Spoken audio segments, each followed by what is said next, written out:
Peristiwa 114 demo mahasiswa kemarin kita bedah lebih dalam. Sebenarnya apa yang terjadi sih? Bahkan ada sebuah kalimat sederhana yang nyeletuk. Kalau nggak minta jabatan diperpanjang, pasti tidak akan ada demo mahasiswa kemarin. Benarkah begitu? Lalu siapa yang menghembuskan pertama kali meminta jabatan tersebut? Maka mata panah arahnya menjawab pertanyaan tersebut ada seorang menteri yang mengatakan bahwa di bawah sana banyak orang dan pengusaha yang minta jabatan Pak Jokowi diperpanjang. Dikuatkan dengan pernyataan seorang menteri lagi yang serba bisa menambahkan ada data 110 juta orang Indonesia meminta perpanjangan jabatan Pak Jokowi tersebut. Ini jadi polemik. Siapakah manusia yang 110 juta itu?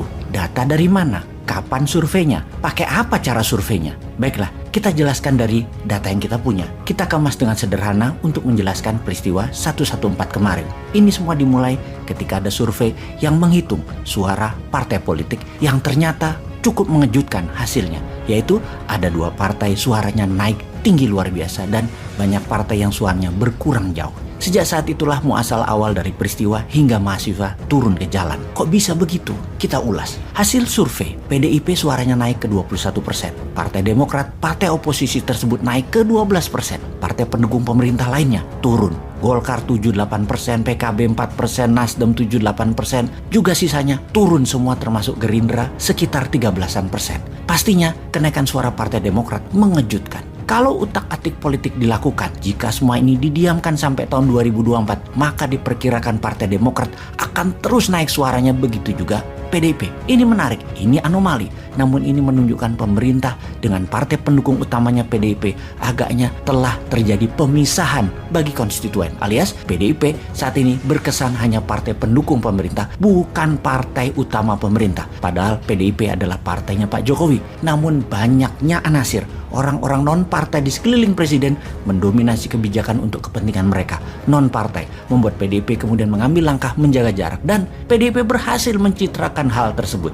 Jadi suara PDIP naik dan suara Partai Demokrat naik adalah respon dari ketidaksukaan masyarakat terhadap kebijakan orang-orang non-partai di sekeliling istana. Hasil survei yang mengejutkan tersebut disikapi oleh pejabat yang tidak diuntungkan tersebut. Pejabat non-partisan partai atau bukan orang partai di sekeliling istana gerah di kepala mereka. Kalau diadakan pemilu 2024, maka hanya 2 partai ini akan mendapat respon baik. Sehingga lebih baik adalah tambah 2 atau 3 tahun lagi menjabat, alias kalau dihitung dari hari ini masih ada 5 tahunan lagi menjabat. Jauh lebih baik daripada tidak akan mendapat apa-apa pada 2 tahun lagi dari sekarang.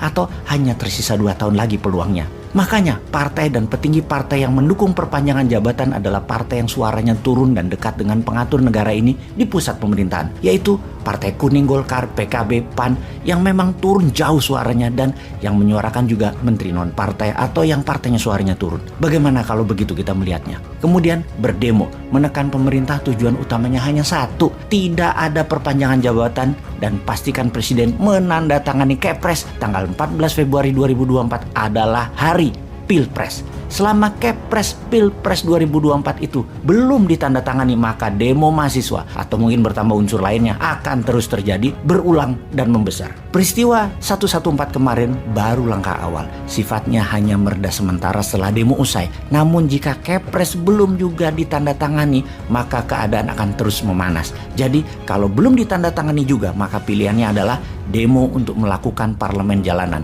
Presiden akan diturunkan dan digoyang oleh parlemen jalanan. Tentunya hal ini tidak dimaui oleh banyak pihak, terutama incumbent. Tidak terhormat diturunkan di tengah jalan tersebut. Dan ini juga membuat citra Indonesia di mata dunia sebagai negara demokrasi jadi tercoreng karena pencopotan jabatan di tengah jalan tersebut terjadi. Walau kecil peluang hal itu akan terjadinya pencopotan jabatan oleh parlemen jalanan, namun tekanan itu hanya bisa mereda kalau pilihannya adalah menekan Kepres Pilpres Februari 24 atau ada collateral damage dicopot. Siapa collateral damage tersebut? Yaitu mereka yang memprakarsai perpanjangan jabatan dicopot dari jabatannya sekarang. Pencopotan jabatan ini akan memberikan kedamaian sampai 2024. Atau kalau tidak ingin pencopotan ini dilakukan, maka tanda tangani segera Kepres Pilpres 2024. Itu juga membawa perdamaian sampai 2024. Oh ya, ada yang menarik, kalau pencopotan jabatan tersebut jika dilakukan ternyata akan menguntungkan suara PDIP yang telah berhasil melepas memperluas citra sebagai bagian dari anasir di sekeliling istana yang oportunis,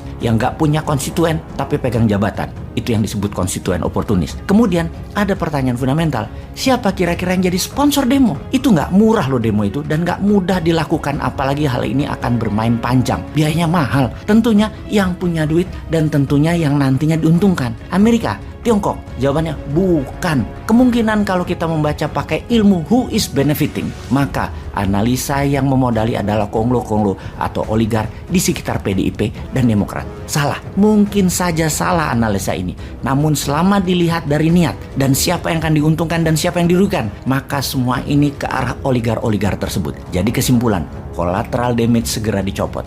Tanda tangani Pilpres 14 Februari 2024. Indonesia tenang sampai 2024. PDIP dapat daya ungkit, Partai Demokrat dapat sedikit daya ungkit, tapi diuntungkan. Tidak dilakukan segera, pemerintah akan digoyang terus karena membiarkan orang-orang yang tidak punya kredibilitas politik memainkan politik. Dan tetap apapun itu, PDIP suaranya naik, Partai Demokrat suaranya naik. Kok Bosman tahu? Ya di belakangnya juga kolombonya